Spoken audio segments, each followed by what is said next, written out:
The hospital in the capital, Colombo, was overwhelmed. People brought in victims any way they could. Outside, shock and disbelief at the scale of the violence.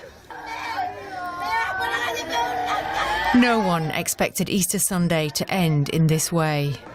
I heard the explosion and then the roof fell on us. We took the children and ran out.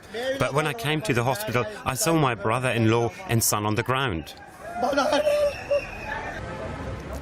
Among the buildings hit, the five-star Shangri-La Hotel in Colombo. Many had been enjoying a special Easter breakfast when the blast went off. It was one of several luxury hotels and a church targeted in the capital. Another blast happened at a church in the town of Ngombo, north of the capital. More than 90 people died here. Then shortly afterwards, the Zion Church in the eastern town of Batakaloa was devastated by another device. It's the worst act of violence in 10 years since the end of the country's civil war. The government has blamed religious extremists and has warned of serious consequences for the nation. I see this as a serious situation aimed at destabilizing the country and the economy. I strongly condemn this attack aimed at religious institutions and some hotels in the capital. In the aftermath of the carnage, a number of arrests have been made and a curfew imposed, and the government is vowing to hunt down all the perpetrators. Joining us now by phone, Jamila Najmuddin, editor of News in Asia and journalist in Colombo, Sri Lanka. Jamila, is there any information as to who carried out these attacks? Hi. So just a short while ago, Prime Minister Ranil Wickremesinghe told local journalists at his official office that the attacks were carried out by a local group, and all the 7 suspects who have been arrested so far are locals, which is now ruling out any foreign intervention. However, he has not named as to who is behind these attacks, and the police have said they will not be able to give us more information till all the investigations are not concluded.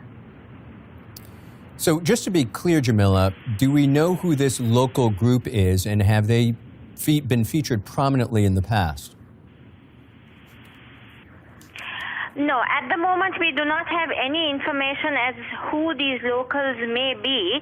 All we have been told is that it definitely is a local group, because there were rumors being spread that there may be some foreign intervention behind today's attacks. But now that has been completely ruled out, and still we do not know who is behind these attacks. Is the search for those behind these attacks still ongoing?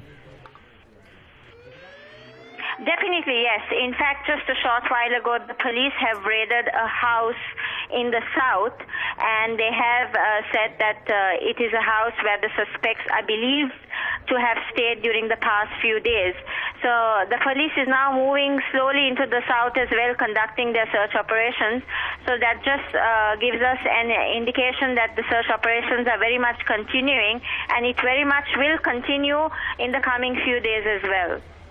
You have watched this event evolve throughout the course of the day. What is the situation in and around Colombo right now?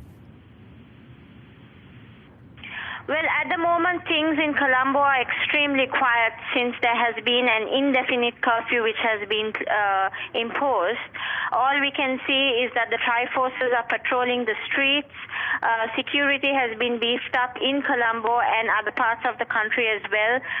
There is a huge security contingency on ground.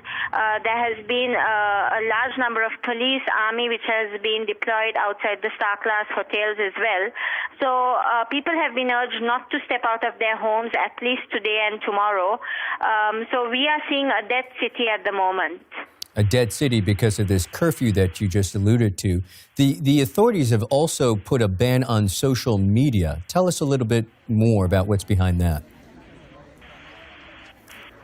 Yes, so basically when the attacks took place today morning, the church attacks, people started spreading a lot of misinformation and also pictures of the victims and the bodies and the injured, which led to a lot of racist comments being spread on social media. With this prompted President Maithripala Sirisena to immediately release a statement urging the public not to fall prey to misinformation and only to spread messages which were verified by credible sources, but unfortunately that did not help much, which led to the government imposing a temporary ban on WhatsApp, Viber and Facebook. So this has been done in an attempt to calm the situation. Journalist Jamila Najmuddin in Colombo, Sri Lanka, thank you so much.